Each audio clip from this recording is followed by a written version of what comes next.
जब आप कभी जमीन खरीदने जाएंगे तो उस जमीन में दो चीजें होती है, जिसके नाम पे रजिस्ट्री हो गया मालिक वही हो गया। लेकिन ऐसा ऐसा बकलोल होता है सब जो जमीनिया रजिस्ट्री करा के सूझ जाता है।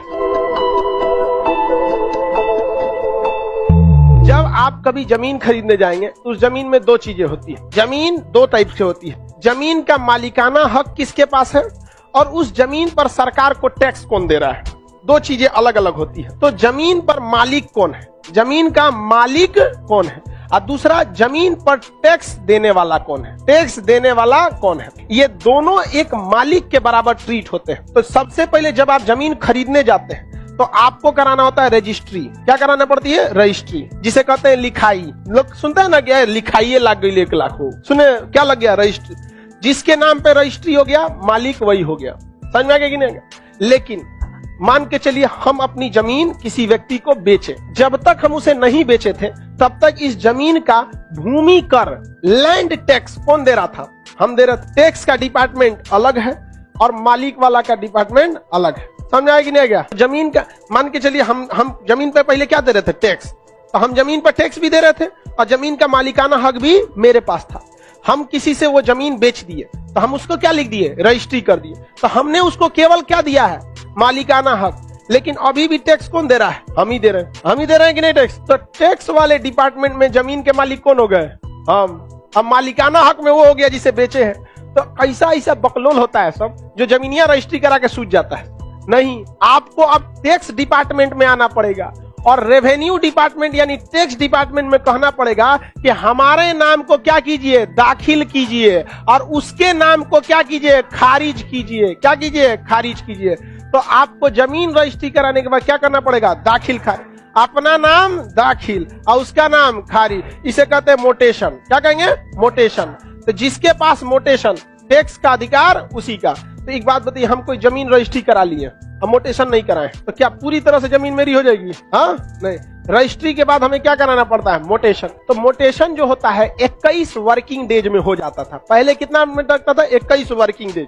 तो उसमें सोचा सैटरडे संडे छुट्टी जोड़ के 40 दिन हो जाता था। 21 वर्किंग डेज में छुट्टी का समय नहीं आता है। समझ आ रहा है कि नहीं आ रहा है? तो अभी क्या है, अभी ऑनलाइन तुरंत हो जाता है। इधर कमरे में आप क्या कराइए? रजिस्ट्री, और बगल के कमरे में क्या करा लिए? मोटेशन। यानी यहाँ लिखा लीजिए जमीन लिखाई और उधर में दाखिल खारिज। ये सुने होंगे कि नहीं आप लोग? दाखिल कर लाइव वाले भी सब लोग सुने होंगे। लाइव वाले जिनका नहीं चल रहा है बैक होके आ जाइए। तो आप बताइए जमीन की केवल रजिस्ट्री कराएंगे कि दाखिल खारिज?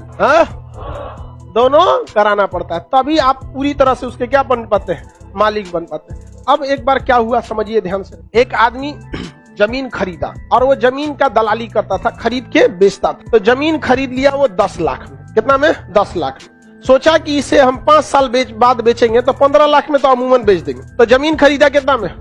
10 लाख में। 5 साल बाद बेचने गया तो 15 लाख रुपया उसका मिल रहा था। लेकिन इस 5 साल के दौरान उसने क्या नहीं कराया था? दाखिल खारिज। और जिस व्यक्ति ने जमीन बेच दिया था क्या वो टैक्स देगा? अब नहीं। तो इसका जमीन का टैक्स कितने सालों से बाकी था? 5 सालों से। कितने सालों से? 5 सालों से। समझ में आ गया कि नहीं आ गया? अब वो जमीन बेचने गया 15 लाख रुपया में, तो सब लोग रेडी थे लेकिन कोई जमीन ही नहीं खरीद रहा था, सब भाग जा रहे थे। क्यों? क्योंकि जब कभी भी कोई आदमी जमीन खरीदने जाता है तो उसका कागज कितने जगह चेक कराता है? 2 जगह, कि मालिकाना हक किसके पास है और मोटेशन यानी दाखिल खारिज किसके नाम पे। उस ससुरे जमीन में उनको रहना नहीं था, बेचने के लिए खरीदे थे, रजिस्ट्री हो गया, 5 साल बाद बेचने जा रहे हैं, 15 लाख मिल तो जे यहाँ पे 5 साल का टैक्स से बचा हुआ है। तो 5 साल का टैक्स ज्यादा नहीं होता है, 25-30 हजार होता है, बहुत ज्यादा। सरकार बहुत कम टैक्स लेती है। आपके घर पे खूब आपके खेत पे 100-50 रुपया टैक्स लेती होगी। कितना रुपया लेती है? 100, किसी पे 50। जितना बड़ा खेत है, घर रहेगा तो 300-400 रुपया लेगी, बिल्डिंग रहेगा तो 5-6 हजार लेगी। तो फिर आपको क्या करना पड़ता है? उस 5 साल का टैक्स जोड़िए, अमूमन 5-6 हजार रुपया, और फिर एक के बार में उस टैक्स को दीजिए, उस पर फाइन दीजिए। तब सरकार कहेगी हाँ अब मेरा पेट भरा है, अब तुम्हारे नाम पर हम क्या करेंगे? मोटेशन करेंगे। पहले मोटेशन नहीं, पहले क्या दीजिए? 5 साल से अपने काहे नहीं, उसकी क्या कराई थी? दाखिल करें। समझ आ रहा है कि नहीं आ रहा है? किसी को कोई दिक्कत नहीं है? आगे बढ़े। हाँ बड़ा भाई, अपने पैसा से हम खरीदे, मेरा मर्जी। कोई भी खरीदे, जो अपने पैसा से खरीदा है उसका मर्जी। अपने बेटा को देगा, बेटी को देगा, कि साली को लिख दे, कोई दिक्कत। कबो कबो सालियों को लिख देता है कोनो कोनो फंस जाती है तो लिखवा लेती है। आप लोग को पता ही होगा, पता सबको रहता है, हम बोल देते हैं तो तुम लोग कहता है कि हम बोल देते, पता सबको रहता है, लड़की सबको भी पता रहता है।